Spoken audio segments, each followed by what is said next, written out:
And next year, 2024, and I've been talking about this for a long time, 2024 is when we finally make the breakthrough to the truth net.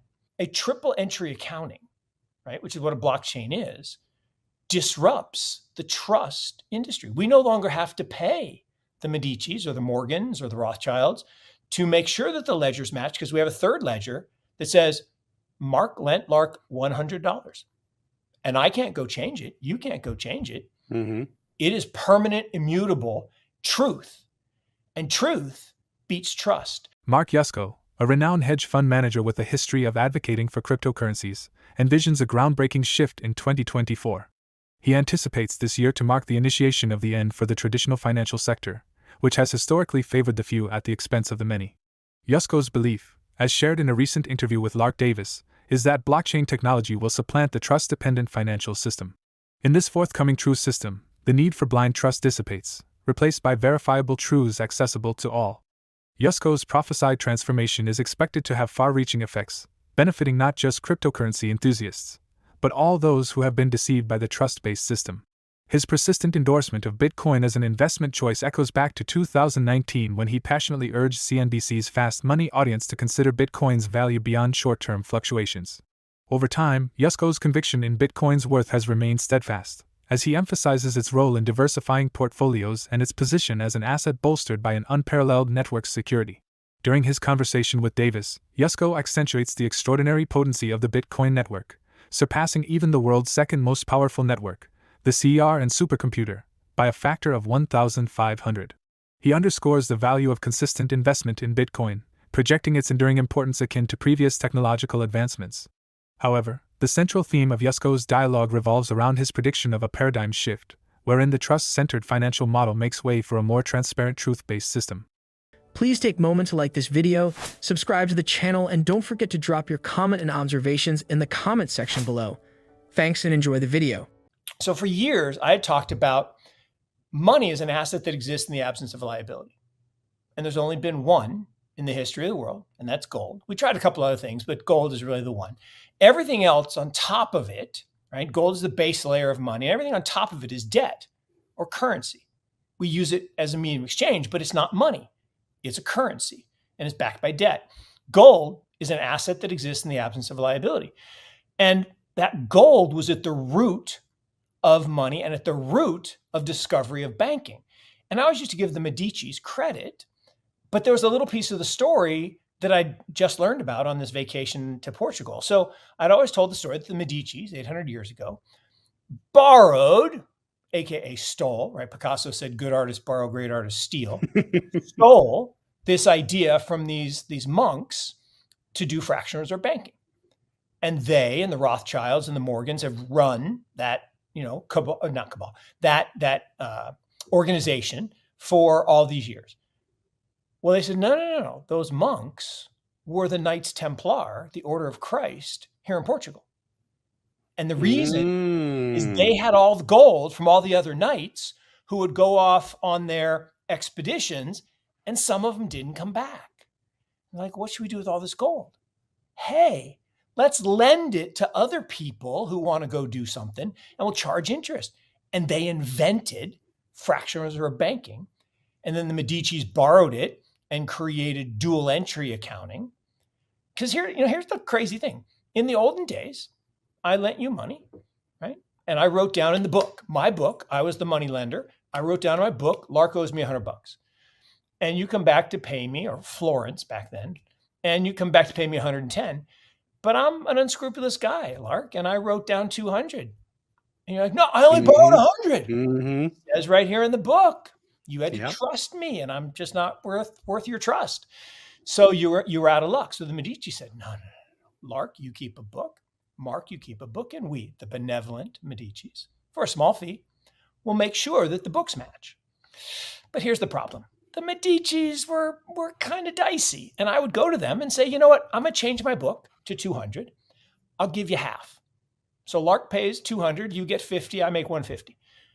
Done. Awesome. So I could cook the books. And that had been going on for years, right? Here's a crazy stat. The fines paid by the global banking system, the fines paid, okay, equal the market cap of Bitcoin. That's a crazy number. That's a crazy number. A crazy stat. And that's for money laundering and stealing and spoofing and all the bad things they've done. Because it was a system built on trust. But trust can be violated. Well, now, and it frequently is. It frequently is. What blockchain does, what Bitcoin does, it replaces trust with truth. And next year, 2024, and I've been talking about this for a long time, 2024 is when we finally make the breakthrough to the truth net, right? We had the internet, which busted the monopoly of the state-owned media that had control of information, because now we could access all information anywhere, anytime. Well, then the mobile net came along, and these things came along, and then commerce and media got disrupted because now if I want the news, I don't have to wait for the New York Times to send a reporter to Buenos Aires to write a story. I can watch, a Periscope on Twitter and see people stand in the rain chanting Macari's name and know the dude's going to win. So it changed all of that and disrupted that. Over the course of the past year, Yusko has consistently addressed how guardians of the trust-based system have persistently attempted to undermine the emerging truth-based paradigm. In several of his prior interviews, he employs a well-known adage to dissect their responses to the cryptocurrency sector. The adage reads as follows: first they ignore you, then they laugh at you, and then they fight you, then you win. According to Yusko's analysis, the conventional banking realm initially dismissed the cryptocurrency sector for years, subsequently ridiculing it as a realm populated by mere enthusiasts engaged in the pursuit of digital fantasy money. However, as the perceived threat grew stronger than anticipated, we have transitioned into the phase where resistance intensifies. The then they fight you stage, characterized by the utilization of every available tool to hinder the industry's continued expansion. Yet, akin to the adage, Yusko's conviction rests on the eventual victory of the emerging paradigm.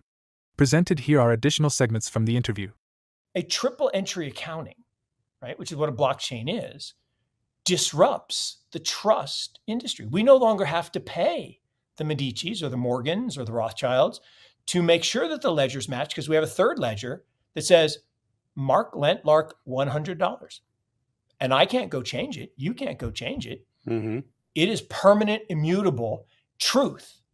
And truth beats trust, because trust costs us 7 trillion with a T, right? Remember, 1 trillion is $1 a second for 31,710 years. It's a lot of money.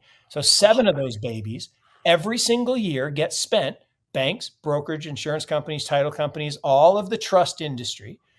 And you know what? They like it because that's their revenue.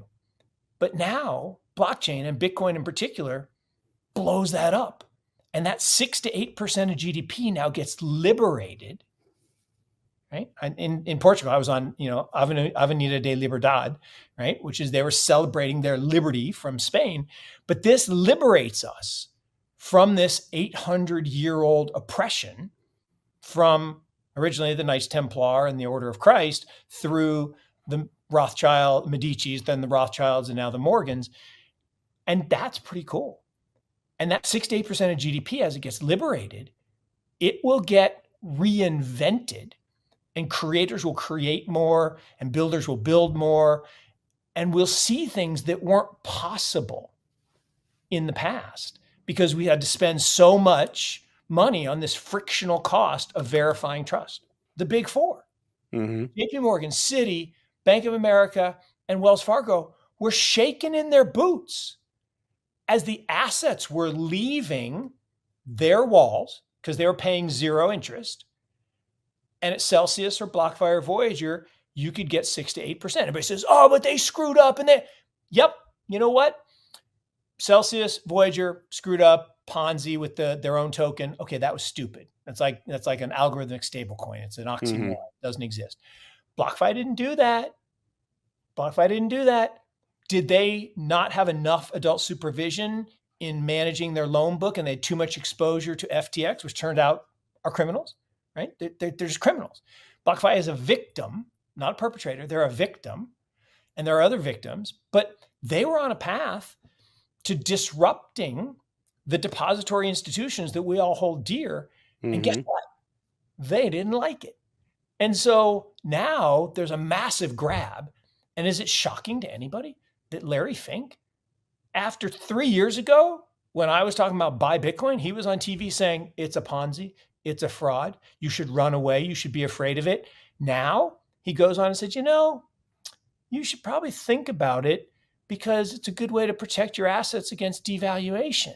In his conversation with Davis, Yusko presents an insightful observation that deftly counters pessimists prophesying Bitcoin's eventual descent to insignificance. The astute hedge fund manager highlights an overarching trend in the realm of technological progress. Once unleashed, innovations seldom return to obscurity, despite fervent opposition and efforts to suppress them. He cites instances such as the horse and buggy industry's resistance against automobiles, as well as more recent examples, like the telecommunications sector's pushback against Skype. In these cases, despite vehement protests, the superior innovation prevailed. Yusko predicts that a similar narrative will unfold in the traditional finance realm vis-a-vis blockchain technology. He envisions that the impending fusion of the traditional finance industry and blockchain technology will transpire in a manner akin to these historical shifts. This juxtaposition ultimately amplifies the prospect of blockchain technology's triumph, and by extension, the downfall of traditional finance as we currently understand it. He urges viewers to share their impressions and insights regarding his interview, inviting them to contribute their thoughts in the comments section below. For more Daily Dose Crypto news, check out these 2 awesome videos on your screen. Click now and we will see you on the next video.